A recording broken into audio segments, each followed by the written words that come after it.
Hello दोस्तों, स्वागत है आप लोग का। दोस्तों आज डेट है 10 जनवरी। देखेंगे हम करंट अफेयर न्यूज़ में कौन कौन सी न्यूज़ इंपॉर्टेंट है हमारी एग्जाम पॉइंट ऑफ व्यू से। जिन्होंने अभी तक ऐप डाउनलोड नहीं किया दोस्तों, हमारा प्ले स्टोर से आप ऐप डाउनलोड कर लीजिए। वहाँ पे बहुत सारे आपको करंट अफेयर और एनसीईआरटी की वीडियोस मिल जाएंगे। ये सारे टेलीग्राम, फेसबुक वगैरह के लिंक हैं। डिस्क्रिप्शन लिंक में भी सबसे नीचे देखेंगे तो आपको ये मिल जाएगा सारा लिंक। वहाँ से आप टेलीग्राम का हमारा चैनल भी ज्वाइन कर सकते हैं। अदरवाइज ये सर्च जस्ट कर लेंगे ना, ये जो नाम है यहाँ पे, राइट, इसको जस्ट सर्च कर लेंगे टेलीग्राम पे, डीके साइंस एकेडमी 1 करेंगे, टेलीग्राम पे आपको डायरेक्ट मिल जाएगा। ऐसे ही फेसबुक पेज हमारा डीके साइंस एकेडमी 1, वहाँ पे भी आपको मिल जाएगा। ठीक है, चलो तो करंट अफेयर स्टार्ट करते हैं। तो सबसे पहले दोस्तों हम आज बात करने वाले हैं वन्य जीव ट्रैंक्विलाइजेशन के बारे में। तो ये क्या है, इसके बारे में थोड़ा चर्चा करेंगे। देखो, डॉट गन बोलते हैं इसको। जनरली आपने सुना होगा, नहीं सुना होगा तो जो आप लोग आज के टाइम पे ना बंदूक लाते हैं जिसमें एक प्लास्टिक से आगे लगा रहता है, प्लास्टिक की बंदूक उसको हम लोग जनरली बोलते हैं, है ना, यूज करते हैं। सेम ऐसे ही होता है इसका कॉन्सेप्ट। ठीक है, तो इसको हम लोग डॉट गन बोलते हैं। क्या बोलते हैं? डॉट गन बोलते हैं, ऐसे डॉट डॉट गन, है ना। ठीक है, इंग्लिश में इसको DART और GUN गन बोलते हैं, राइट। तो इसका यूज क्या होता है? डॉट गन का यूज होता ये है कि जो किसी जानवर को हमें बेहोश करना होता है ना, तो जैसे अब शेर है, अब शेर को आप हाथों से पकड़ के तो नहीं कर सकते ना, है ना। लॉयन है, टाइगर, इसको आप हाथों से पकड़ के नहीं बेहोश कर सकते हो, तो इसका यूज करते हैं। इसमें कुछ दवाएं होती हैं, जैसे ये लगता है ये पिक हो जाता है और अंदर उसके चले जाते हैं। ठीक है, जैसे ये जानवर है, अगर इसको हमें बेहोश करना है तो ये दूर से मारा जाता है। ठीक है, इसको लगता है इसकी इंजेक्शन जो होती है इसमें ये डायरेक्टली इसके अंदर इनहेल हो जाता है और ये जानवर बेहोश हो जाते हैं कुछ टाइम बाद, मतलब 2-4 मिनट लगता है, 5 मिनट, उसके बाद बेहोश हो जाते हैं। तो ये जनरली एक तरह से ये लीगल है कि नहीं, इसके बारे में हम समझेंगे। तो अभी रिसेंटली क्या हुआ है, रिसेंटली ये हुआ है दोस्तों कि 3 वर्ष का बाघिन का एक बच्चा था, उसको बेहोश करके उड़ीसा के सिमलीपाल वन्य जीव अभयारण्य में छोड़ा गया। ठीक है, टाइगर रिजर्व है, तो वहाँ पे छोड़ा गया। इसलिए थोड़ा सा चर्चा में है। तो अब जो ट्रैंक्विलाइजेशन होता है, राइट, मतलब जानवरों को पकड़ के उसको बेहोश करके कहीं और हम चीजें शिफ्ट करते हैं या उनका, देखो सबसे पहले तो क्वेश्चन ये बनता है कि बेहोश क्यों करते हैं, है ना। किसी भी जानवर को हम बेहोश क्यों करते हैं? देखो उसके कई सारे मल्टीपल फैक्टर्स होते हैं। मैं आपको मेंस पॉइंट ऑफ व्यू से भी समझा दे रहा हूँ। पहला रीजन ये होता है कि सपोज करो मुझे एक जगह से दूसरी जगह क्या करना है, इसको शिफ्ट करना है ना। मान लो उत्तराखंड में, उत्तराखंड से मुझे तमिलनाडु ले जाकर उसको छोड़ना है, वहाँ पर उसकी जनसंख्या कम हो गई तो हम लोग वहाँ छोड़ के उस जनसंख्या को ग्रो करेंगे। एक तो ये रीजन हो गया। दूसरा, वो बीमार हो, है ना, कोई डिजीज हो गई, उसको बीमारी है, ठीक है, ठीक ठीक नहीं हो रहा है या फिर इसका इलाज नहीं किया गया तो मर जाएगा। तीसरा जनरली ये होता है कि मान लो ह्यूमन सेटलमेंट के अंदर आ गए। ह्यूमन सेटलमेंट के अंदर आने का मतलब हो गया कि जहाँ पे ह्यूमन रहते हैं, मतलब हम लोग इंसान रहते हैं, उसके अंदर कोई बाघ आ गया, जानवर आ गया, तो उसको अगर पकड़ना है तो पकड़ा, अगर नहीं जा रहा तो उसको बेहोश करके जनरली हम लोग क्या करते हैं, फिर से जाके जंगल में छोड़ देते हैं। ठीक है, तो एक रीजन ये भी हो जाता है। तो ऐसे मल्टीपल रीजन होते हैं जिसकी वजह से हम लोग क्या करते हैं, इसको बेहोश करते हैं। ठीक है, और दूसरा ये भी देखा जाता है कि इनको कोई बीमारी तो नहीं है, टेस्ट वगैरह करना रहता है तब भी हम लोग करते हैं। कुछ रिसर्च वगैरह के लिए अगर हमें कुछ चाहिए तो उसके लिए भी हम लोग कई बार बेहोश करते हैं, राइट। तो ये इसके बारे में कहीं कहीं कही गई होगी तब बात, तभी तो हम लोग बेहोश कर पा रहे हैं। ऐसे हम अपने आप से तो कर नहीं पाएंगे। तो एक अधिनियम है, औषधि एवं प्रसाधन सामग्री अधिनियम 1940। इसमें बेसिकली इसके बारे में कहा गया है कि अब इसको जानवरों को कैसे बेहोश कर सकते हैं, प्रक्रिया क्या होगी। ठीक है, पूरा प्रोसेस उसमें समझाया गया है। तो कुछ दवाएं होती है जैसे बेहोश करने की, मान लो हमें 5 मिनट का ही काम था, अब ये दवा का असर मान लो कि एक आधा घंटा रहेगा। ठीक है, अब 25 मिनट क्या इसको बेहोश रखेंगे? नहीं, इसके लिए भी दवा आती है। जैसे इंजेक्शन वो लगता है, उसको 5 मिनट के अंदर वो उठ के खड़ा हो जाता है। ठीक है, तो उसके लिए भी जाइलोकिन वगैरह लगता है। जो आपको, आपने कई बार देखा होगा ना कि जब बिच्छू काट लेता है आपको, ठीक है, डॉक्टर के पास जाएगा तो कहते हैं शून्य की दवा लगा देते हैं, शून्य की दवा, या फिर कोई ऑपरेशन वगैरह आता है तब शून्य की दवा लगती है। तो एक्चुअली में शून्य की दवा यही होती है जिन जानवरों को दिया जाता है। ये भी इनका बॉडी शून्य कर देता है बेसिकली, या बेहोश कर देता है, ऐसा रहता है। ठीक है, कई अलग अलग नामों से कई अलग अलग केमिकल फॉर्मेशंस आते हैं। जैसे एक ओपियोइड्स होता है, ठीक है, एक मॉर्फिन होता है, उसी में आप जाइलाजीन होता है। जाइलाजीन ही होता है जो शून्य करने के लिए दिया जाता है आपको, है ना। अगर आपकी उंगली कट गई है, उंगली में फोड़े हो गए, तो शून्य करके उसको ऑपरेट किया जाता है जब, इसको जाइलाजीन ही जनरली दिया जाता है। ठीक है, और केटामाइन जैसी दवाई दी जाती है। केटामाइन और जाइलाजीन बेसिकली छोटे जानवरों को दिया जाता है ना, जैसे हिरन वगैरह, बाघ जैसे जानवरों को दिया जाता है। जैसे बड़ा हाथी वगैरह है तो इसको आपका एटारफिन दिया जाएगा, या तो फिर इसको ओपीआईड ही बोलते हैं जनरली। तो ठीक है, मॉर्फिन भी कई बार इसको बोल देते हैं हम लोग। ठीक है, तो ये याद रखिएगा। अब एक दवाई और दी जाती है, नालोक्सोन। ठीक है, ये है नैलोक्सोन। क्यों दी जाती है दोस्तों? बेसिकली ये एंटीडोट होता है। एंटीडोट का मतलब अगर बेहोशी की अवस्था में तो उसको मतलब जागने के लिए, एक तरह से कह लो कि सोने के लिए दिया जाता है, एक जगाने के लिए दिया जाता है। ठीक है, तो नैलक्सोन तब दिया जाता है जब आपको लगता है कि यार ये लंबा से मतलब मान लो मैंने इसको केटामाइन दे दिया, ठीक है, अब मान लो ये 1 घंटे तक बेहोश रहेगा, बट हमारा काम बस 5 मिनट का ही था, जिस मैंने अभी कुछ देर पहले समझाया है ना, 5 मिनट हमारा काम फिनिश हो गया, तो क्या इसको 55 मिनट ऐसे ही छोड़ दिया या नहीं, उसको केटामाइन का इंजेक्शन लगाएंगे, 5 मिनट बाद उठ के खड़ा हो जाएगा, ठीक है, तो इसलिए जनरली दिया जाता है। बेसिक चीज याद रखिएगा। अपार्ट फ्रॉम इट हम कुछ चीजें और भी समझेंगे इसमें। देखो, अब वन्य जीव जो होते हैं, वन्य जीव मतलब जंगल के जानवर, उसको हम इसलिए हिंदी में वन्य जीव बोलते हैं या वाइल्ड लाइफ बोलते हैं ना। तो वाइल्ड लाइफ बेसिकली क्या होता है, वन्य जीव क्या होते हैं, तो इसके बारे में थोड़ा सा बेसिक समझते हैं हम लोग। देखो, हमारे संविधान में भी इसकी चर्चा की गई है। पहले क्या होता था कि जो जंगल होता था राज्य सूची का विषय था। राज्य सूची का मतलब बेसिकली क्या होता है कि उस पे जो कानून बना सकता था वो बस स्टेट बना सकता था, ठीक है। लेकिन क्या हुआ, 1976 जो आपका 42nd कॉन्स्टिट्यूशन अमेंडमेंट, जिसको हम लोग मिनी संविधान संशोधन बोलते हैं, मिनी संविधान संशोधन, मिनी कॉन्स्टिट्यूशन अमेंडमेंट बोलते हैं, क्योंकि बहुत सारे चेंजेस किए गए थे इस अमेंडमेंट एक्ट के तहत, राइट। तो इसमें क्या हुआ, जो राज्य सूची का विषय था ये वन्य जीव, ठीक है, वन्य पशु एवं पक्षी संरक्षण, ये पहले क्या होता था, राज्य सूची का विषय था। राज्य सूची का मतलब ये है कि बस राज्य ही कानून बनाएगा, मतलब यूपी है तो यूपी कानून बनाएगा, ठीक है, महाराष्ट्र है तो महाराष्ट्र कानून बनाएगा, सेंट्रल गवर्नमेंट कोई कानून नहीं बनाएगा, ठीक है। लेकिन बाद में इसको समवर्ती सूची में डाल दिया गया। मतलब ये हुआ इसका कि यूपी भी कानून बना सकता है और सेंट्रल भी कानून बना सकता है। अब मान लो सेम टॉपिक पे दोनों ने कानून बनाया, ठीक है, तो याद रखिए अगर कॉन्फ्लिक्ट होगा तो सेंटर का कानून माना जाएगा, इनका नहीं माना जाएगा फिर, ठीक है। तो यार कॉन्फ्लिक्ट की कंडीशन में कह रहा हूँ, अदरवाइज स्टेट का सबसे पहले प्रायोरिटी दी जाती है। इसके अलावा आप जब अपने मौलिक कर्तव्य पढ़ेंगे तो उसमें है एक टर्म 51G, है ना, 51, ठीक है, 51G, 51A में ही जी पार्ट है इसका, ठीक है। इसमें कहा गया प्रत्येक नागरिक का कर्तव्य होगा कि वो जीवित प्राणियों के प्रति क्या करेगा, दया का भाव रखेगा, उनको सुरक्षित करने का प्रयास करेगा।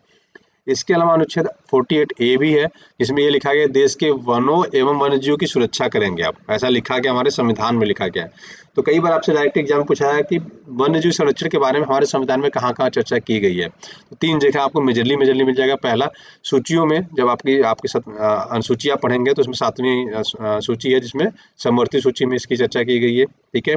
दूसरा है अनुच्छेद 51G में, 51A के जी में, सब क्लॉज जी में चर्चा की गई है। फिर अनुच्छेद 48A में चर्चा की गई है। तो इतना बेसिक याद रखेंगे। अब मैं कुछ चीजें ना और बताता हूँ आपको, कुछ ये वन्यजीव संरक्षण अधिनियम और एक्ट वगैरह है, राइट, कुछ जंगलों से रिलेटेड है, कुछ पानी से रिलेटेड है। तो ये मैं एक टाइमलाइन समझा रहा हूँ जिससे कि आपको याद रहने में आसानी रहेगी। दूसरा ये है कि मैच ऑफ द फॉलोइंग करके डायरेक्टली पूछ देता है ना, मैच ऑफ द फॉलोइंग करके यूपीएससी में डायरेक्टली पूछ सकता है।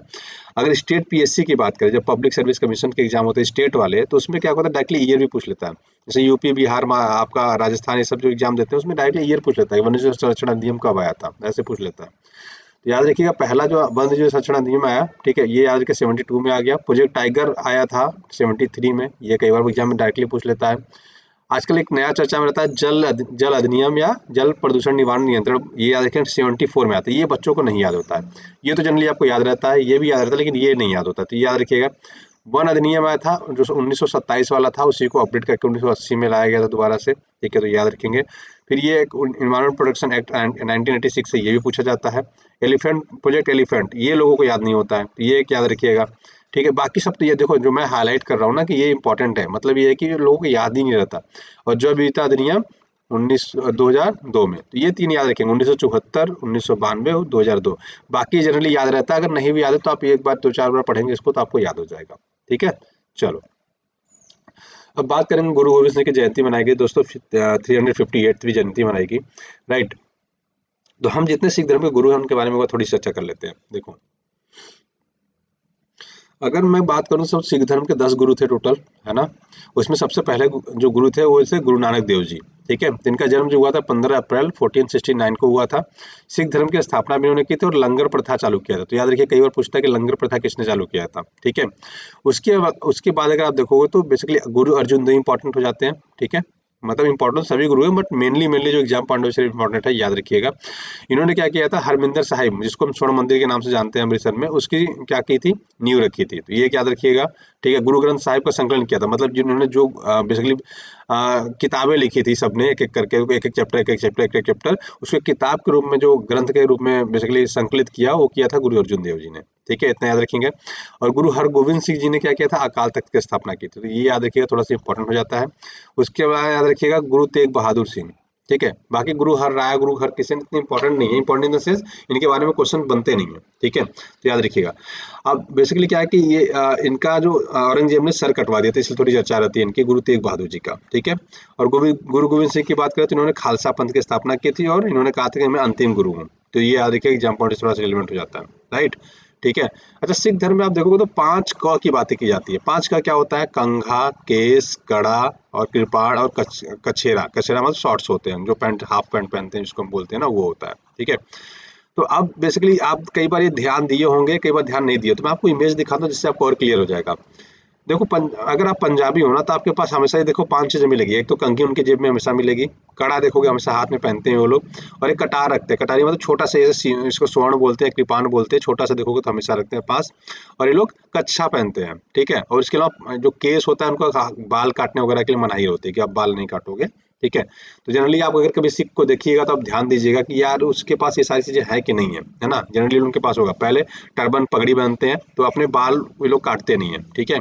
दूसरा, हाथ में देखोगे ये लोग कड़ा पहनते हैं, जब भी हाथ में देखिएगा भी ध्यान दीजिएगा किसी सिख को देखिएगा तो। तीसरा देखेंगे आप, कृपान वो लोग लिए रहते हैं, छोटा सा ही रहता है लेकिन लिए रहते हैं, ठीक है। चौथा, ये लोग कंघी हमेशा साथ में रखते हैं, ठीक है। पांचवा, ये लोग बेसिकली कच्छा पहनते हैं, बट ये देखो इम्पोर्टेंट, ये तो आप नहीं कर सकते मुझे ये अपना कच्छा दिखाओ, ऐसा नहीं कर सकते, कंघी के लिए नहीं कर सकते। बट मेजरली जो आप देख सकते हो क्या है, उनके बाल, कड़ा और कृपान, ये तीनों चीजें तो आपको जनरली पब्लिकली आपको देखने को मिल जाएगा, बिना पूछे आप ऑब्जर्व कर सकते हो। तो ये चीजें थोड़ा सा कभी अगर मौका मिले तो ध्यान दीजिएगा ना, तो आपको बहुत ज्यादा चीजें क्लियर हो जाएंगी यहाँ पे। इसरो के नए अध्यक्ष डॉक्टर वी नारायण 214 जनवरी से अपना कार्यभार संभालेंगे, ठीक है। इनकी फोटो है, तो वो इम्पोर्टेंट तो इतना नहीं है, वनडे एग्जाम के लिए इंपॉर्टेंट होता है। मैं बेसिकली इसके तहत आपको इसरो के बारे में थोड़ी सी बेसिक जानकारी देना चाह रहा था, जो इसरो कैसे चालू हुआ था। तो इसरो का अगर मैं बात करूँ, गठन का सबसे ज्यादा श्रेय जाता है विक्रम साराभाई को, ठीक है, क्योंकि लोग टेक्नोलॉजी वगैरह में बहुत इंटरेस्टेड थे। तो 1962 में, लेकिन उन्होंने इसकी स्थापना की बात की थी, राइट। तो इसको हम बोलते थे पहले इन कॉन्स्पर, राइट। तो ये 15 अगस्त 1969 को इसको गठित किया गया, बाद में इसका नाम चेंज करके इसरो कर दिया गया, ठीक है। ठीक है। तो याद रखिएगा, इंस्कॉस पर बेसिकली नाम किया गया था 1969 के आसपास, इसका इसरो नाम कर दिया गया था। तो ये याद रखेंगे, एग्जाम पॉइंट से इंपॉर्टेंट हो जाता है। प्लस इसका हेडक्वार्टर की बात करें तो दोस्तों बेंगलुरु में है, ठीक है। तो याद रखिएगा, ये एग्जाम पॉइंट से इंपॉर्टेंट हो जाता है। डिपार्टमेंट ऑफ स्पेस के अंतर्गत आता है, बेसिकली याद रखिएगा 1972 से, ठीक है। आयोग बनाकर उसके अंदर कर दिया गया था। अब बात करेंगे इंडोनेशिया की, तो इंडोनेशिया दोस्तों ब्रिक्स में शामिल हुआ है, ठीक है। तो अब ब्रिक्स में देखो कंट्री कितनी हो गई हैं, टेक्निकली देखोगे तो आप 10 कंट्री हैं, बट वैसे आप देखोगे तो अगर ब्रिक्स का प्रयास देखोगे तो टोटल 12 क्या 13 कंट्रियां हो गई। अब 12 ही कंट्री हो गई, है ना। 12 हो गई, 13 नहीं 12 हो गई। और जिसमें से एक पहले ही माइनस हो गया अर्जेंटीना, तो बचे हैं 11। और इसमें से भी एक कंट्री आप ना के बराबर ही समझो, तो टोटल 10 ही कंट्री आपको मिलेंगी। कौन कौन सी, उसकी चर्चा हम बाद में करेंगे। पर सबसे पहले इंडोनेशिया की बात करें, तो इंडोनेशिया का जो कैपिटल है वो है जकार्ता। लेकिन जकार्ता आने वाले टाइम में पानी में डूब जाएगा, तो इसीलिए काली मंथन इनका एक प्लेस है जो ऊपर है, वहाँ पे इनका नूर सतारा एक प्लेस है, वहाँ संतारा बोलते हैं उसको, ठीक है। वहाँ पे कैपिटल बना रहे, यहाँ पे आता है, देखो ये इमेज यहाँ पे है, ठीक है। ये आपका कालीमंथनपुर एरिया है इनका, जहाँ पे ये लोग नूस संतारा बेसिकली प्लेस है। तो याद रखिए, जो इसको कैपिटल बना रहे हैं, ठीक है ना। इतनी चीज याद रखेंगे। अब इसके इंपॉर्टेंट फैक्ट्स आपको याद रखना है, ठीक है। न्यू कैपिटल कहाँ बन रही है ये याद रखना है, कैपिटल क्या है, राइट। आप देखोगे तो ये इंडिया का ये नॉर्थ ईस्ट आ जाता है, इसके जस्ट नीचे ही है, तो बहुत दूर नहीं, अंडमान निकोबार इसके बहुत पास आ जाता है, सुमात्रा आइलैंड है, जावा आइलैंड है, राइट। और ये आपका कालीमंथन है। इतनी चीजें याद रखें जो एग्जाम पॉइंट से रिलेवेंट हो जाता है। अब थोड़ी सी हम लोग चर्चा कर लेते हैं दोस्तों आपके ब्रिक्स की, ठीक है, क्योंकि ब्रिक्स की वजह से हम लोग इसको पढ़ रहे हैं। तो ब्रिक्स में कौन कौन सी कंट्री एक बार देख लेते हैं हम लोग, ठीक है। सबसे पहले ऊपर से बात करते हैं, पहले ब्रिक्स के नाम से ही देखते हैं ना, BRIC, यस, ठीक है, ब्रिक्स बोलते हैं। ब्राजील, रसिया, इंडिया, चाइना, साउथ अफ्रीका, इतनी तो हो गए। अब उसके अलावा नए कंट्री के मेंबर्स कौन से बने हैं, ठीक है। तो याद रखिएगा, ईरान, UAE, इथियोपिया, ठीक है, इतने बन गए। उसके अलावा आप देखोगे तो इजिप्ट। तो ये देखो 5 तो ऐसे थे, 4 ऐसे 9 हो गए। सऊदी अरब ने ऑफिशियली कंफर्म नहीं किया, अर्जेंटीना ने भी ऑफिशियली इन्होंने तो मना कर दिया कि हम शामिल नहीं होंगे। सऊदी अरब ने ऑफिशियली नहीं कहा, USA के दबाव में। तो ये समझो ना के बराबर यही है, ठीक है। तो बाकी आप देखो 5 तो पहले वाले हैं, 4 ये हो गए, टोटल कितने हो गए 9। एक इंडोनेशिया यहाँ पे आ जाता है, तब इंडोनेशिया मेंबर हो गया, तो टोटल कितने हो गए 10। अब ये आगे देखो, ये सही है, ठीक है। तो देखो हमने इसमें लिख रखा है नाम के हिसाब से, ठीक है ना। देखो अभी जस्ट पहले हमने पढ़ा ब्राजील, रसिया, इंडिया, चाइना, साउथ अफ्रीका। 6 आपका ईरान, इजिप्ट, इथियोपिया, UAE, हो गया टोटल 9 मेंबर। 10वां आपका हो जाएगा इंडोनेशिया। ठीक है, इतना याद रखेंगे। ऑफिशियली इसने कंफर्म नहीं किया तो स्टूडेंट हम इसको कंसीडर नहीं करेंगे, अर्जेंटीना को भी ऑफिशियली कंसीडर नहीं करेंगे। अब ब्रिक्स का कॉन्सेप्ट कहाँ से आया था, मैं एक बार थोड़ा सा ब्रीफ करता हूँ आपको। 2001 में एक आदमी था ब्रिटिश इकोनॉमिक्स जिसका नाम था जिम ओ'नील। ठीक है, उसने कहा आने वाले टाइम में ये 4 कंट्रियों के बारे में बात कही कि ब्राजील, रसिया, इंडिया, चाइना आने वाले टाइम में पूरे देश की इकोनॉमी में मर्ज हो जाएंगे और पूरे देश की इकोनॉमी को चलाएंगे। तो वहाँ पे उसने कॉन्सेप्ट दिया था ब्रिक का। 2016 में 2006 में इनके फॉरेन मिनिस्टर मतलब विदेश मंत्री मिलते हैं, राइट। तो वहाँ पे लोग डिसाइड करते हैं चलो हम लोग ब्रिक्स बनाते हैं। तो 2009 में ब्रिक की स्थापना होती है जिसमें ब्राजील, रसिया, इंडिया, चाइना एक साथ आते हैं। 2010 में ऑफिशियली बेसिकली साउथ अफ्रीका और ज्वाइन हो जाता है तो उसका नाम ब्रिक्स पड़ जाता है, तब से ब्रिक्स ही है। ठीक है, तो याद रखिएगा 2023 में क्या होता है, आपको 5 नई कंट्रियां जोड़ने की बात की जाती है, 6 कंट्रियां जोड़ने की बात करती है, लेकिन उसमें से ऑफिशियली जुड़ता है कौन, इजिप्ट, इथोपिया, ईरान और यूएई, राइट। इसमें से अर्जेंटीना नहीं जुड़ता है और आपका सऊदी अरब नहीं जुड़ता है। तो 4 ऐड हो जाते हैं, टोटल 9 हो जाते हैं 1 जनवरी 2024 तक। ठीक है, 9 ही मेंबर रहते हैं। पिछले साल 2024 का अगर मैं बात करूं तो किसने होस्ट किया, तो रसिया ने किया था, याद रखिएगा, है ना। 2024 का रसिया ने होस्ट किया था, तो ये एग्जाम पॉइंट से इंपॉर्टेंट है, याद रखिएगा। ठीक है, अब ब्रिक्स में 10वीं कंट्री कौन सी ऐड हो गई है, तो इंडोनेशिया। ये एग्जाम पॉइंट से इंपॉर्टेंट है। रसिया वाले में एक चीज और हुई थी क्या, बेसिकली याद रखिएगा कि यहाँ पे एक करेंसी लॉन्च की गई थी जिसमें इंडिया का ताजमहल भी इसमें दिखाया गया है। ठीक है, तो ब्रिक्स की अपनी करेंसी बनाई गई है, तो याद रखिएगा ये एग्जाम पॉइंट से रिलेवेंट हो जाता है, राइट। ठीक है, ठीक है, चलो इसकी हेडक्वार्टर कहाँ पे, शंघाई में। इतनी चीज याद रखना है आपको। आगे बढ़ते हैं। अब सावित्री बाई फुले का तो मैंने दोस्तों ये वाला पढ़ लिया था, कल ही हमने डिस्कस किया था इसको। ठीक है, तो इतना याद रखिएगा। चलो, तो आज के वीडियो में इतना रखते हैं। आशा करते हैं वीडियो पसंद आया होगा। पसंद आया तो अपने दोस्तों को लाइक सब्सक्राइब करना ना भूलिएगा। वीडियो देखने के लिए बहुत बहुत धन्यवाद आपका। Thank you so much, have a great day.